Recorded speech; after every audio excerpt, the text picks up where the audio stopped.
श्रद्धा की हत्या कर 35 टुकड़े किए, 18 दिनों तक दिल्ली में फेंकता रहा।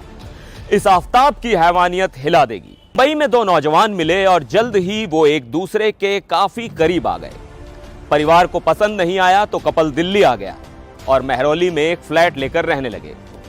इसके बाद जो हुआ आपके रोंगटे खड़े कर देगा। आफताब ने अपनी लिव इन पार्टनर श्रद्धा की बड़ी बेरहमी से हत्या कर दी। उसने दरिंदगी की हद पार करते हुए श्रद्धा के शव के 35 टुकड़े किए और दिल्ली में कई दिनों तक फेंकता रहा। दिल्ली पुलिस ने आज उस हैवान को गिरफ्तार कर लिया। आफताब ने हत्या की साजिश कुछ इस तरह बुनी थी कि उस तक पहुंचने में पुलिस के भी पसीने छूट गए। आखिरकार 6 महीने बाद वो पुलिस के हत्थे चढ़ा। मोहब्बत से मर्डर की यह कहानी खूनी है। आफताब की तस्वीर देखकर आपको यकीन नहीं होगा कि यह शख्स इतनी घिनौनी और क्रूर वारदात को अंजाम दे सकता है। इसका पूरा नाम आफताब अमीन पूनावाला है। उसने शव के टुकड़े कर दिल्ली में एक नहीं बल्कि कई जगहों पर फेंके थे। श्रद्धा महाराष्ट्र के पालघर की रहने वाली थी। आफताब ने पुलिस को चकमा देने की काफी कोशिश की।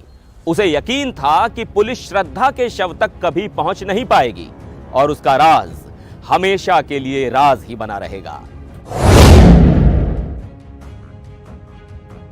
पुलिस ने पूरी घटना बताई तो सुनने वालों के भी रोंगटे खड़े हो गए।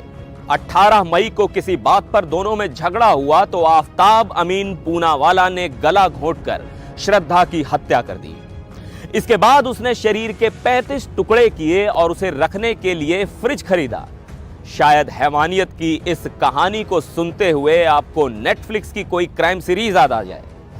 अगले 18 दिनों तक आफताब आधी रात के बाद घर से निकलता और दिल्ली में अलग अलग जगहों पर श्रद्धा के शव के टुकड़े फेंकता। बताते हैं कि करीब 2 किलोमीटर जाकर वो जंगल में शवों के टुकड़े फेंकता था जिससे जानवर उसे खा जाएं। यह कहानी मुंबई से शुरू होती है। 26 साल की श्रद्धा मुंबई के मलाड में एक मल्टीनेशनल कंपनी के कॉल सेंटर में नौकरी करती थी। यहीं पर उसकी मुलाकात आफताब अमीन पूनावाला से हुई। दोनों डेटिंग करने लगे और ज्यादा समय साथ बिताने लगे। इतना ही नहीं, दोनों लिव इन में रहने लगे। उनके रिलेशनशिप को परिवार वालों ने स्वीकार नहीं किया तो घर वालों को बिना बताए ये दोनों दिल्ली आ गए। यहां महरौली इलाके में इन्होंने फ्लैट लिया और रहने लगे।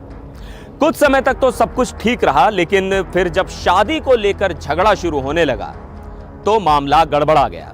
श्रद्धा चाहती थी कि आफताब शादी करे, लेकिन वो राजी नहीं था। उधर श्रद्धा ने अपने परिवार वालों के फोन कॉल रिसीव करना बंद कर दिए थे। 8 नवंबर को उसके पिता विकास मदान अपनी बेटी का हालचाल जानने के लिए दिल्ली पहुंचे।